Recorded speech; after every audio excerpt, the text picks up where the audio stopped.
2022년 11월 13일 일요일 오전 11시 58분 아이다호주 북부의 조용한 대학가 마을 모스크바 경찰국에 한 통의 전화가 접수됩니다. 신고 내용은 1122 킹로드에 위치한 주택에 의식을 잃은 사람이 있다는 것이었어요.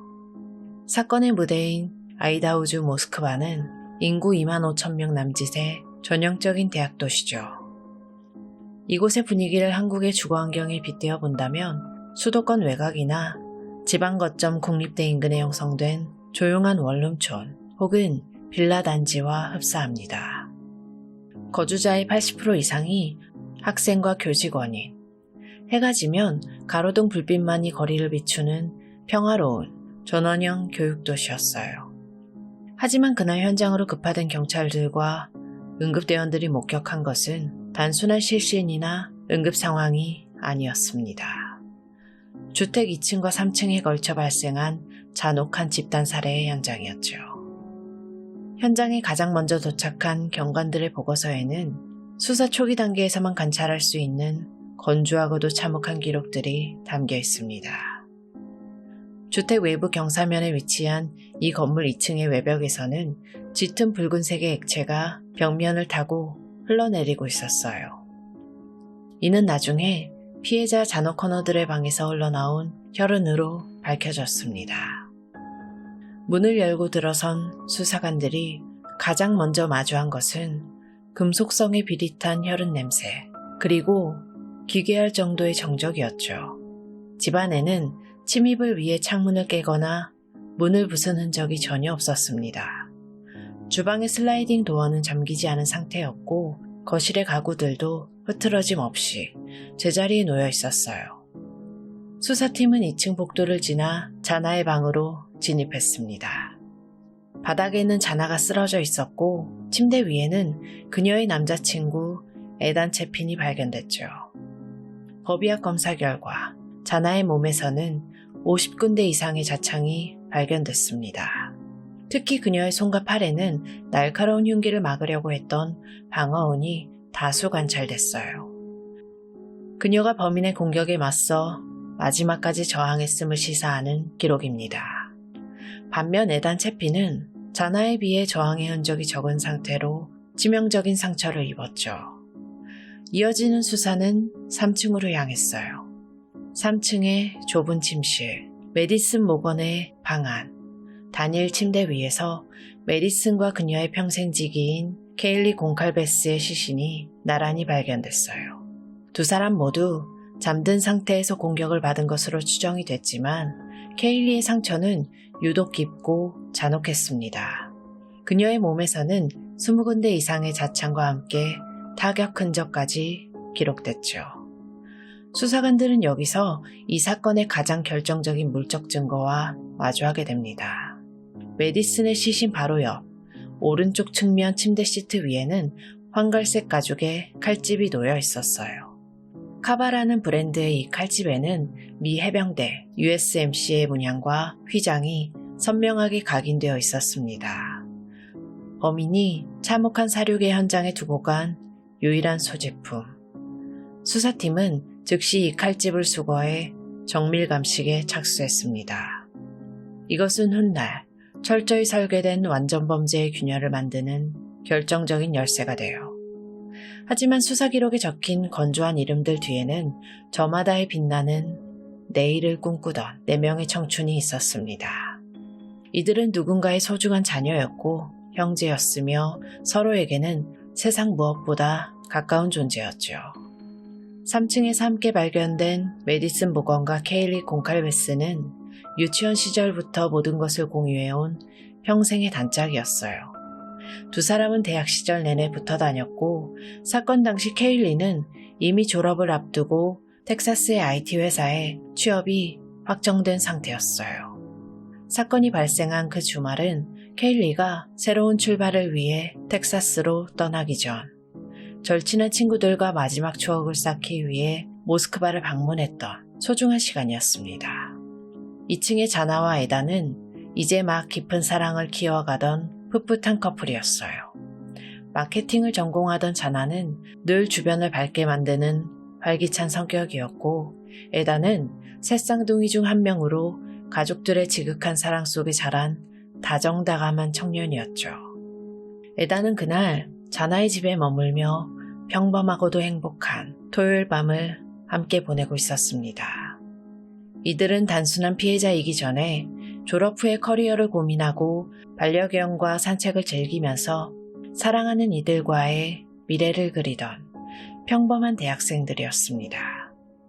범인이 휘두른 흉기는 단순히 4명의 생명만을 앗아간 것이 아니라 그들이 수십 년간 쌓아온 우정과 사랑, 그리고 그들이 마주했을 수많은 내일을 통째로 도려낸 것이었어요. 이토록 찬란했던 4사람의 시간이 멈춰버리기 전 112 킹로드 주택의 공기는 그저 평화롭기만 했습니다. 참혹한 현장이 발견되기 약 8시간 전, 수사 기록에 담긴 이 집의 마지막 평온한 순간들은 평범한 토요일 밤의 끝자락을 보여줍니다. 3층에 거주하던 메디슨과 케일리는 새벽 1시 56분경 기가에서 반려견과 함께 시간을 보냈고 2층의 자나와 에단 역시 새벽 1시 45분경에 집에 돌아왔습니다. 1층의 다른 룸메이트들도 각자의 방으로 흩어졌죠. 당시 이 주택은 구조적으로 매우 취약한 상태였어요.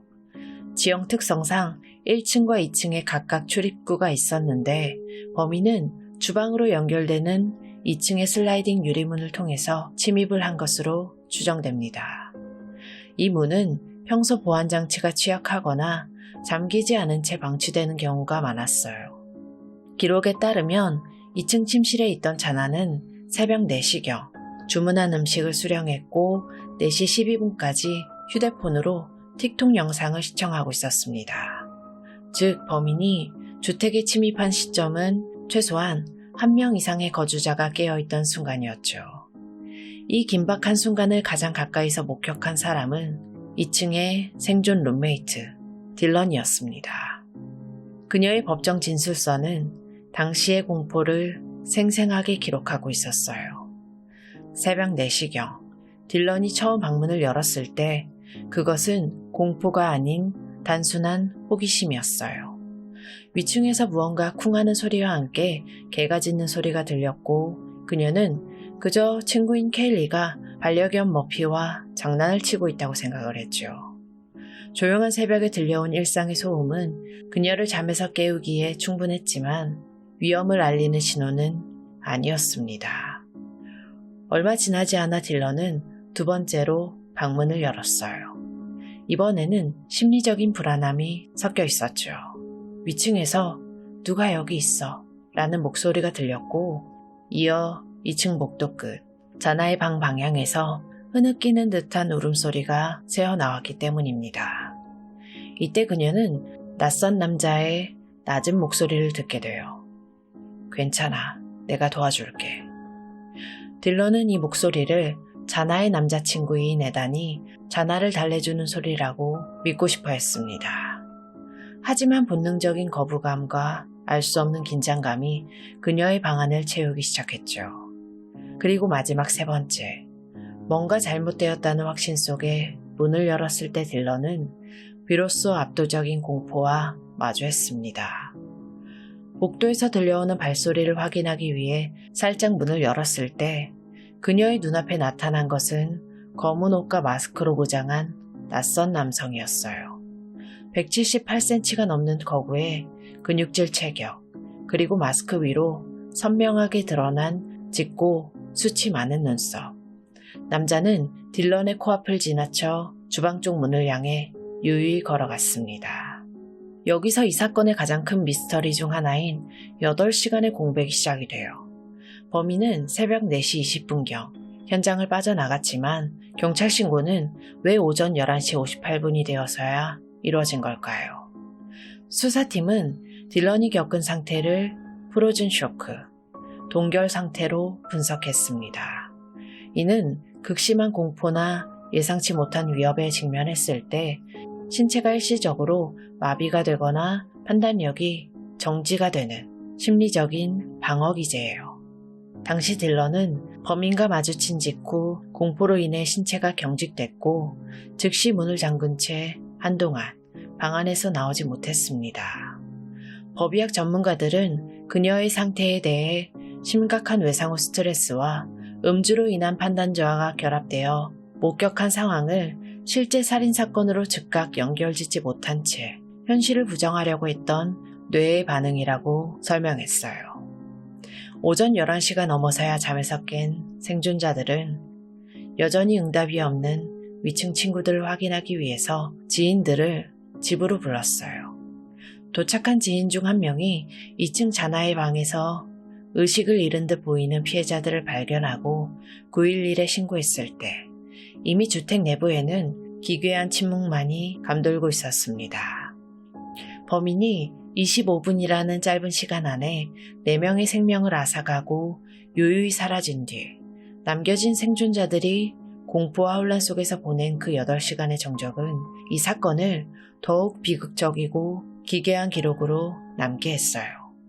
현장에 남겨진 단서가 거의 없는 상황에서 수사팀은 주택 인근의 보안카메라 수천 시간을 전수조사하면서 보이지 않는 추적자의 흔적을 쫓기 시작했습니다.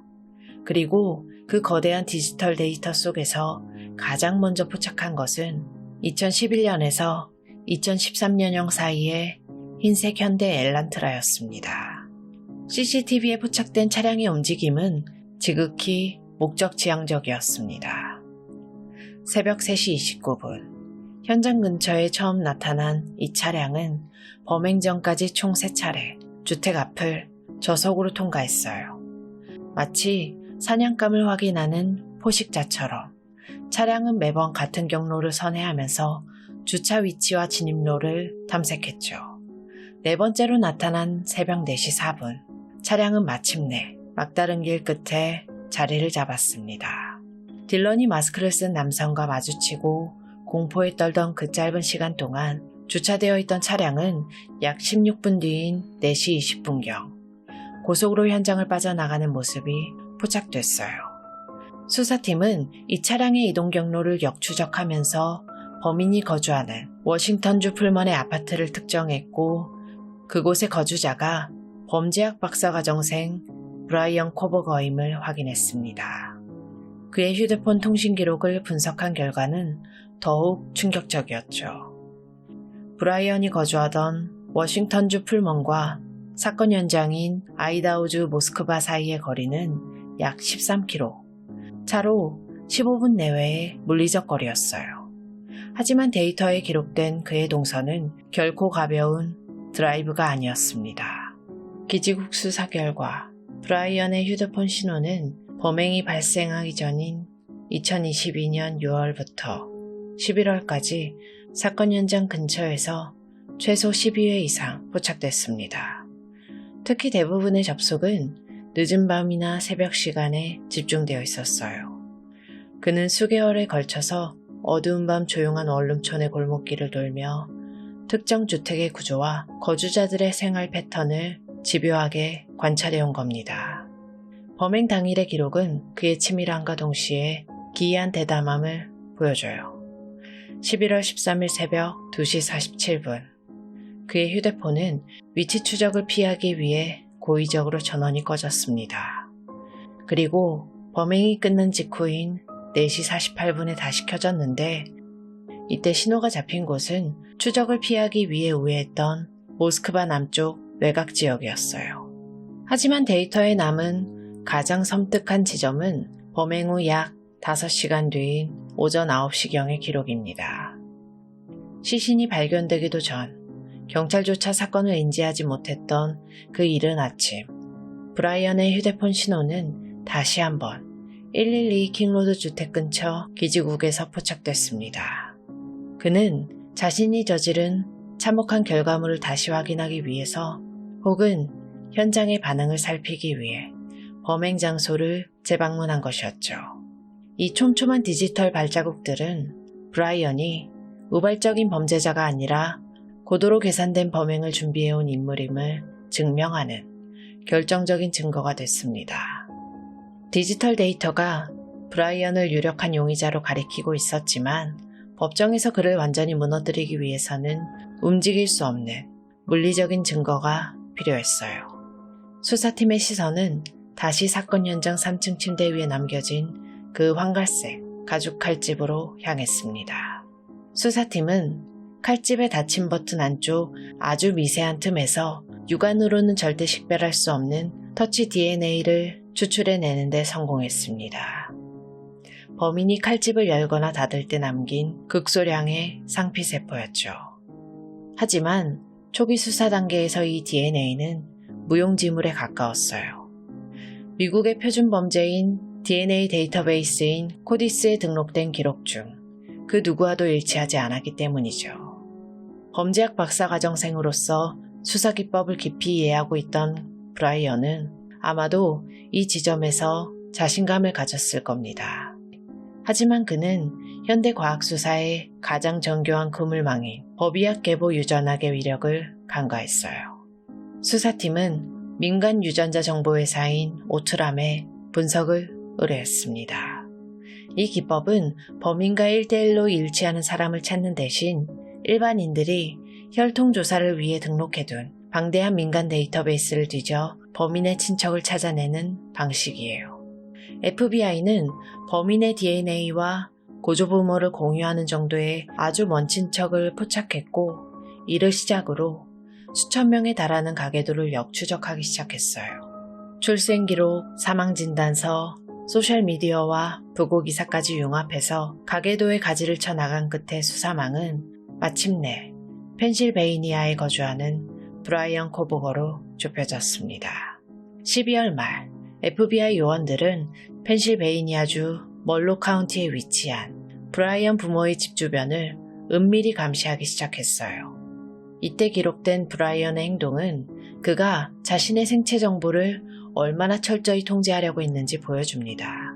그는 한밤중 수술용 장갑을 낀 채 자신의 쓰레기를 지퍼백에 나눠 담아 이웃집 쓰레기통에 몰래 버리는 기이한 행동을 반복했어요. 12월 27일 요원들은 브라이언이 버린 이 쓰레기 봉투들을 확보하는 데 성공했습니다.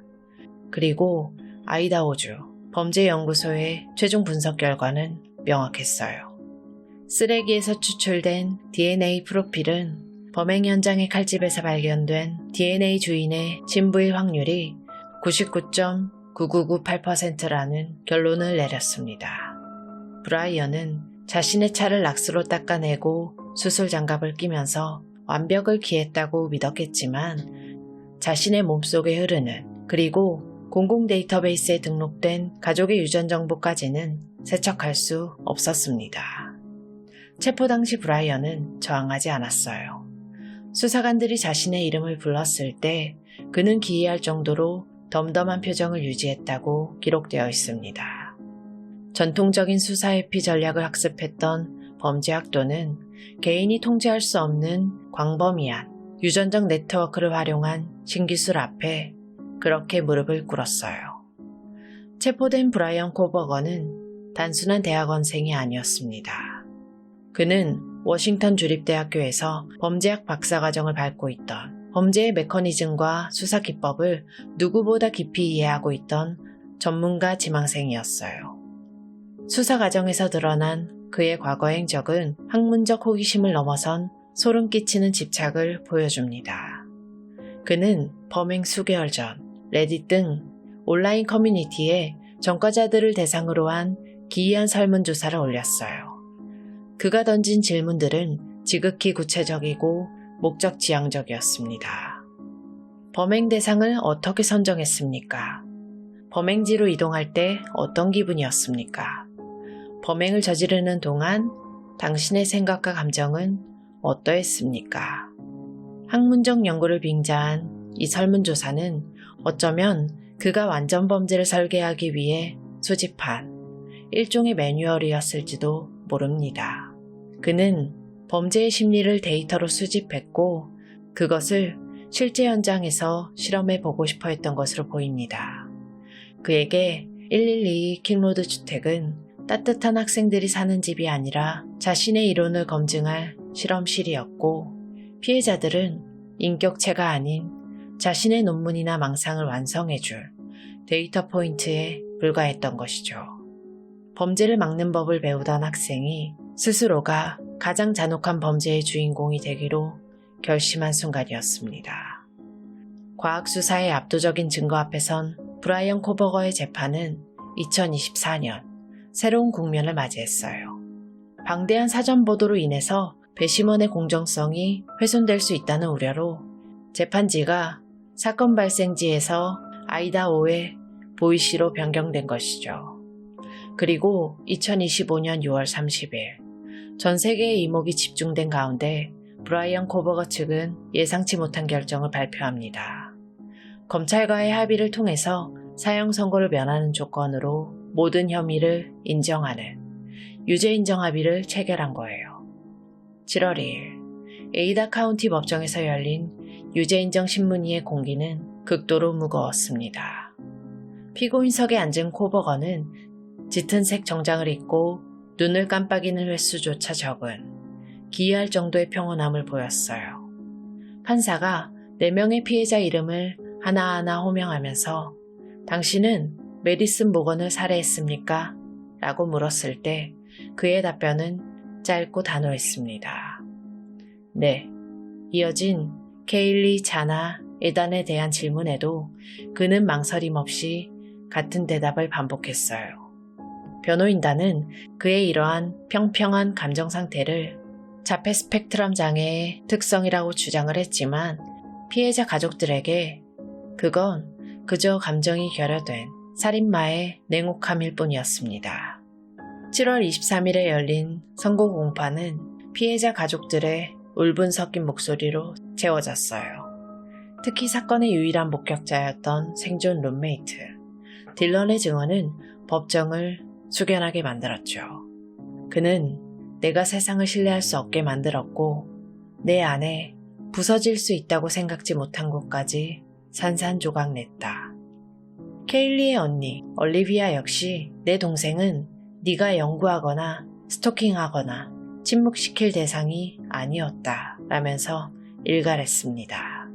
그럼에도 불구하고 브라이언은 최후 진술의 기회를 포기한 채 끝내 입을 닫았어요. 판사는 브라이언에게 가석방 없는 4회 연속 종신형과 법정 최고형을 선고했습니다. 이로써 법적인 절차는 마무리가 됐지만 수사 보고서의 가장 마지막 장은 여전히 공백으로 남아 있습니다. 바로 범행 동기예요.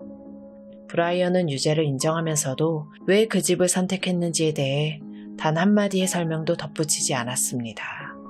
다만 검거 당시 그가 지니고 있던 소지품 중 피해자들의 신분증이 담긴 장갑 상자가 발견됐는데 이는 그가 피해자들을 인격체가 아닌 일종의 전리품으로 취급했음을 시사하는 섬뜩한 증거로 남았습니다.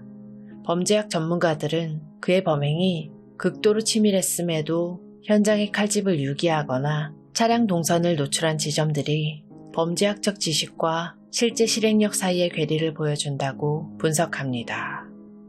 결국 브라이언 코버거는 자신의 비틀린 욕망의 동기를 어둠 속에 묻어둔 채 가석방 없는 영원한 수감 생활을 시작하게 됐습니다. 법적 단죄는 내려졌지만 이 사건이 남긴 파장은 2026년 현재까지도 이어지고 있어요. 사건 발생 3년이 지난 2026년 1월, 바로 얼마 전이죠. 브라이언의 누나, 멜의 첫 대중매체 인터뷰는 그가 가졌던 기괴한 이중 생활의 단면을 증언했습니다. 멜의 진술에 따르면 브라이언은 학문적 성취 이면에 심각한 사회적 부적응과 약물 중독의 역사를 숨기고 있었어요. 기록에 따르면 그는 청소년기 시절 극심한 따돌림과 외모 강박을 겪었고 과거 헤로인 중독 치료를 받은 전력도 있었습니다. 특히 그가 온라인에 남긴 글들에는 비주얼 스노우, 시각눈 증후군이라는 희귀신경질환과 함께 감정이 거세된 듯한 정신적 고통을 호소하는 내용이 가득했죠. 가족들 앞에서 조용한 학구파의 모습을 유지하던 그의 이면에는 이미 오래전부터 위험한 균열이 생기고 있었던 겁니다. 이제 법적인 화살은 가해자 개인을 넘어서 그가 속했던 워싱턴 주립대학교를 향하고 있어요. 2025년 11월 케일리의 유가족은 대학교를 상대로 공식적인 손해배상 소송을 제기했습니다. 소장에 기록된 데이터는 충격적이에요. 브라이언은 범행 2주 전 이미 여학생들에 대한 부적절한 태도와 능력의 결함으로 인해 대학 측과 여러 차례 면담을 가졌습니다. 학교는 그가 가진 위험 신호를 데이터로 보유하고 있었음에도 불구하고 4명의 학생이 희생된 뒤인 12월 말에야 그를 해임했어요. 이 소송은 교육 공동체가 구성원의 위험 징후를 어디까지 감시하고 책임져야 하는지에 대한 중요한 법적 선례가 될 겁니다. 비극이 벌어졌던 1122 킹로드 주택은 이제 물리적으로 영원히 지워졌어요. 2023년 12월 28일 유가족 일부의 반대에도 불구하고 주택은 철거됐습니다. 단 2시간 만에 무너져 내린 집의 잔해는 폐기가 되었고 현재 그 자리에는 희생자들을 기리는 반다 힐링 가든이 조성됐습니다. 2024년 문을 연 이 정원에는 4명의 학생을 기리는 비석과 함께 그들에게 수여된 명예학위가 전시돼서 그들이 못다 피운 꿈을 기억하고 있어요. 그리고 2026년 현재 가석방이 없는 종신형을 살고 있는 브라이언 코버건은 여전히 자신의 범행 동기에 대해 단 한 차례의 진술도 거부하고 있습니다. 그는 자신의 범행을 마치 하나의 학술적 데이터처럼 대하듯 끝내 입을 닫음으로써 사건을 미안의 미스터리로 남겨두려고 하고 있죠. 전문가들은 그의 행위가 치밀한 계획과 어설픈 실행력 사이의 괴리를 보여준다고 분석을 하지만 정작 본인은 침묵을 통해 자신의 범죄에 기괴한 권위를 부여하고 있는 셈이죠. 결국 아이다호 대학생 집단 살해 사건은 우리에게 2가지 상반된 얼굴을 보여줬습니다. 하나는 과학수사의 눈부신 승리예요. 0.0002%의 희박한 가능성을 추적해서 범인을 찾아낸 유전자 계보학은 현대수사에 새로운 지평을 열었죠. 하지만 또 다른 얼굴은 뼈아픈 시스템의 실패입니다. 범행 전 그가 보냈던 수많은 위험 신호들, 대학 내부에서 제기됐던 부적절한 행동에 대한 보고들이 제때 작동했더라면 어땠을까요? 우리가 고도로 발달한 디지털 데이터와 유전 정보를 분석하는 데 쏟는 노력만큼 곁에 있는 이웃이 보내는 사회적 신호를 읽어내는 데에도 세심했다면 결과는 달라졌을지도 모릅니다. 물리적인 현장은 철거돼서 사라졌고 범인은 가석방 없는 종신형이라는 법적 종결을 맞이했어요. 하지만 이 사건이 남긴 숙제는 이제 시작입니다. 우리 사회가 누군가의 뒤틀린 욕망이 비극으로 번지기 전 그 촘촘한 경고 신호들을 어떻게 기록하고 대응해야 할 것인가. 우리가 이 비극을 통해 반드시 답해야 할 질문입니다. 안타깝게 희생당한 피해자분들의 명복을 빌겠습니다. 지금까지 고요한 밤이었습니다.